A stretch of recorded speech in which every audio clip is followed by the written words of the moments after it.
I thought I was just going home for my dad's funeral. Then my stepmom looked me in the face and said, "Don't start acting like a daughter now." I froze. Then the lawyer opened the folder, said my name, and her daughters both turned to me at the exact same time. "Wait," one of them whispered. "He left what to her?" I still remember the sound of the chair legs scraping the floor when Denise stood up. "There has to be some mistake," she said. The lawyer didn't even blink. He just adjusted his glasses, looked back down at the papers, and said, "There is no mistake." That should have felt satisfying. After everything, that should have felt like some clean, perfect moment where the universe finally handed me proof that I hadn't imagined any of it. It didn't. It felt ugly. It felt tense and hot and wrong, like the air in the room had suddenly turned thick. Denise was staring at me like I'd done something criminal. Kelsey looked openly disgusted. Tessa looked confused for about half a second before she followed her mother's lead and shifted into offended silence. The whole thing happened so fast I almost missed the actual words. My father had left me the cabin. Not the house. Not all his money. Not some giant secret fortune. Just the old lake cabin that had belonged to my grandparents. Small place. Drafty in winter. A little rundown. The dock leaned. The roof needed work. Half the furniture smelled like damp wood and old summers. And somehow that one thing made Denise act like I had robbed her in broad daylight. She turned to me right there, in front of the lawyer, and said, "What did you say to him before he died?" That was the first thing out of her mouth. Not grief. Not confusion. Not even anger at my dad. Suspicion. Directed straight at me. I said nothing. Kelsey gave this short laugh under her breath.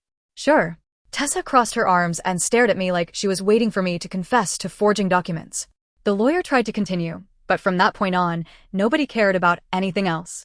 Not the house. Not the accounts. Not the rest of the personal property. That room became about one thing only. The cabin. Which told me everything I needed to know, honestly. It was never really about sentimental value for them. It was about control. Denise had spent years treating every person in that family like something she managed, something she arranged, something she kept in its place. The fact that my dad had made one decision she didn't get to oversee or redirect was driving her insane. I didn't say much during the rest of the meeting. I just sat there. And I think that bothered her more than if I'd cried or fought back. Because calm was never the role she assigned me.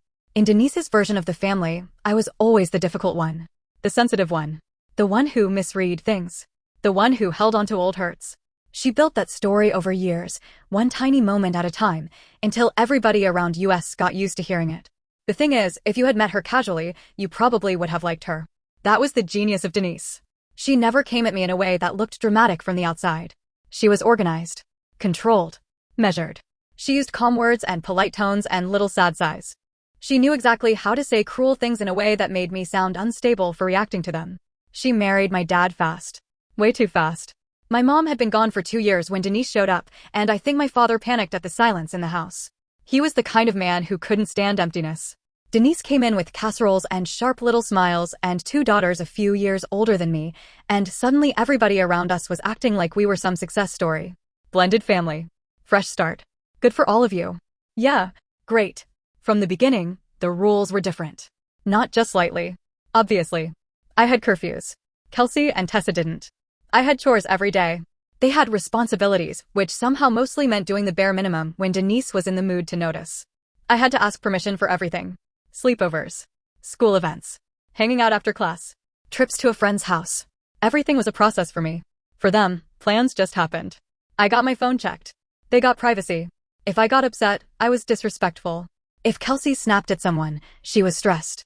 If Tessa forgot something, she was overwhelmed. If I forgot something, it became a lesson about discipline. And every time I tried to bring it up, my father did the same thing. He'd shift uncomfortably, say something like, "I think Denise is just harder on you because she knows you can handle more." Then he'd disappear back into whatever version of peace he was trying to preserve. I used to think if I behaved perfectly enough, the unfairness would stop. That's the embarrassing part. I really believed fairness was something I could earn. So I got good grades. I kept my room clean. I stayed out of trouble. I made myself easy. Small. Low maintenance. I tried not to need too much. I tried not to ask too many questions. I tried not to get emotional. It didn't matter. The clearest example happened when I was 16. Kelsey got caught drinking at a friend's house. Denise cried for her. Actually cried. Sat beside her on the couch and talked about pressure and how hard it was being a teenage girl and how everybody makes mistakes. A month later, a girl from my class posted a photo online where there was a beer bottle in the background near me. Not in my hand. Not even mine. Just visible in the frame. Denise grounded me for 2 months and took my bedroom door off the hinges. I can still see it. Her standing there while a guy from church helped remove it, acting like this was some thoughtful parenting decision. Me looking at my dad in the hallway, waiting for him to step in. He said, "This feels a little extreme." And then he let it happen. That was my father in one sentence. This feels a little extreme. Then nothing. Not once. Not twice. For years. By the time I left for college, I was so tired of that house I would have gone anywhere that put distance between me and Denise's voice. Money was tight. Denise made a huge show of supporting me, even while I worked 2 jobs and took out loans and watched Kelsey get a car and Tessa get rent money. If I pointed that out, I was keeping score. So eventually I stopped pointing things out. After school, I kept them at arm's length. Holidays. Birthdays. The occasional lunch my dad would suggest, and then somehow turn into a family thing because Denise didn't want anybody excluded. He had this vague guilty energy by then. He'd call me sometimes and sound soft and tired and almost honest. He'd ask how work was going. Tell me he missed me. Say we should spend more time together. We rarely did. Then he got sick. Fast. The kind of diagnosis where people start speaking in lowered voices and pretending that makes it less real. By the time they found the cancer, it was already ugly. Aggressive. Advanced. And despite everything, I showed up. I know some people would say I shouldn't have. Maybe they're right. But he was still my dad. That was the problem. He had failed me in ways that shaped my whole life, and he was still the man who used to make grilled cheese with way too much butter and teach me card games at that cabin before Denise ever entered the picture. So I stepped in. I drove him to appointments. I helped keep track of medication.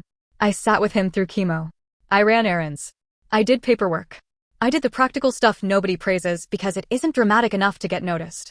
Meanwhile, Denise got sympathy for being overwhelmed, which, to be fair, she probably was.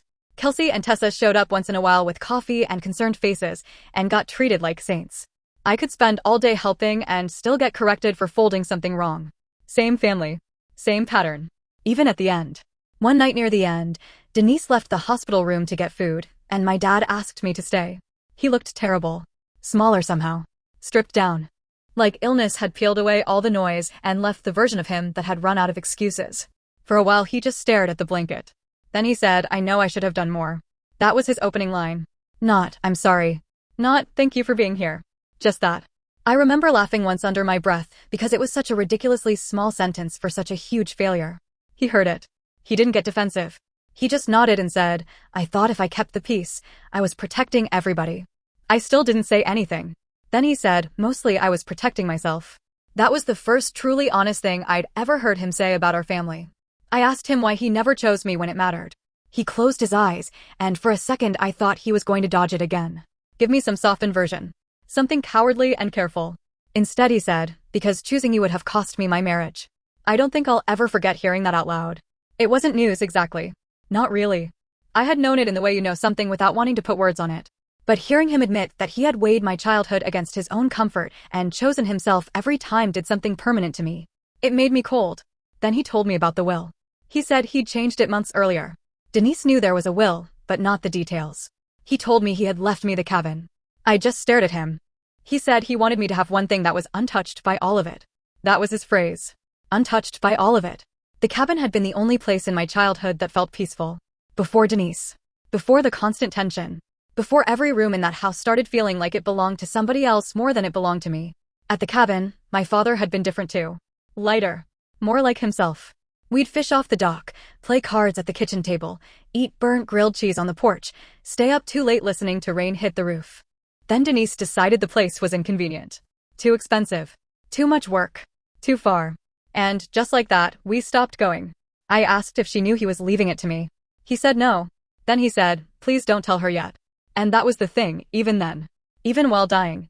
Still too scared of conflict to have the hard conversation himself. Still handing me the aftermath. I felt 2 things at once. Relief. And disgust. Relief because finally, there was going to be one thing she couldn't control. Disgust because it was still him making one late move instead of 1,000 earlier ones when they might have actually mattered. He died 6 weeks later. Then came the funeral.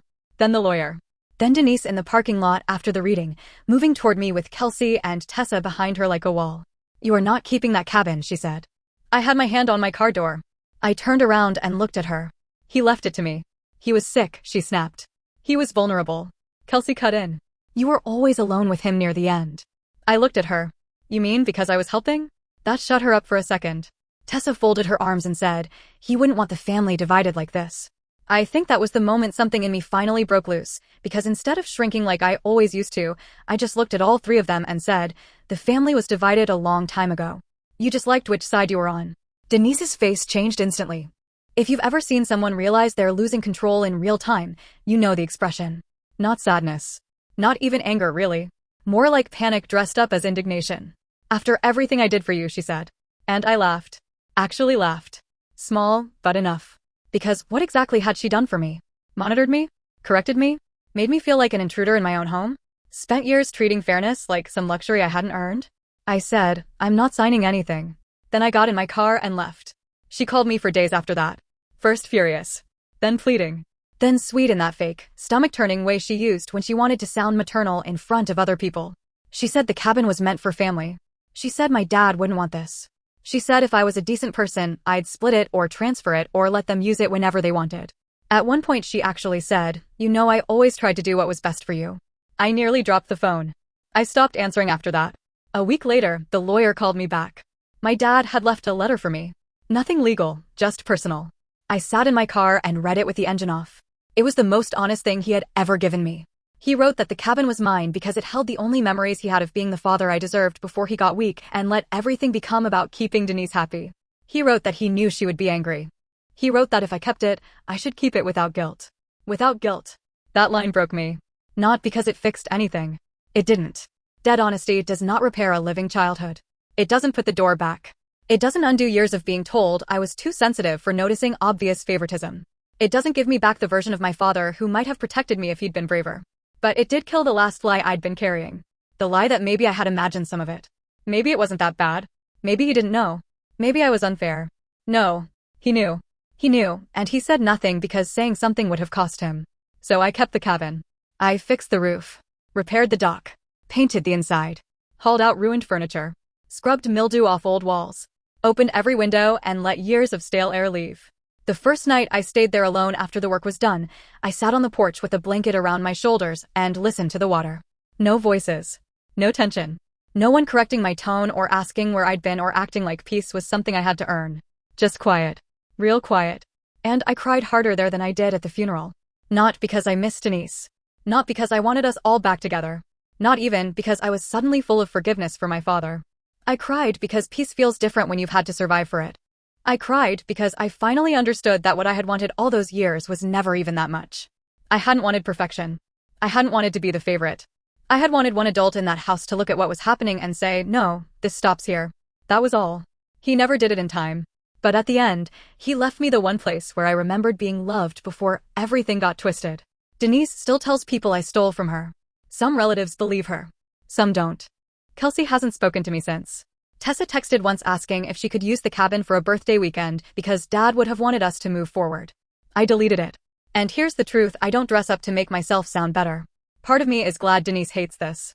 Part of me loves that every time she thinks about that cabin, she has to remember that in the end, my father made one decision she couldn't shape, soften, or override. Do I wish he had been brave sooner? Yes. Do I wish he had protected me when it actually counted? Yes. Do I wish I didn't have to receive proof of his love through a legal document after his death? Obviously. But I also know this. The cabin is mine. The silence there is mine. The life I built after them is mine.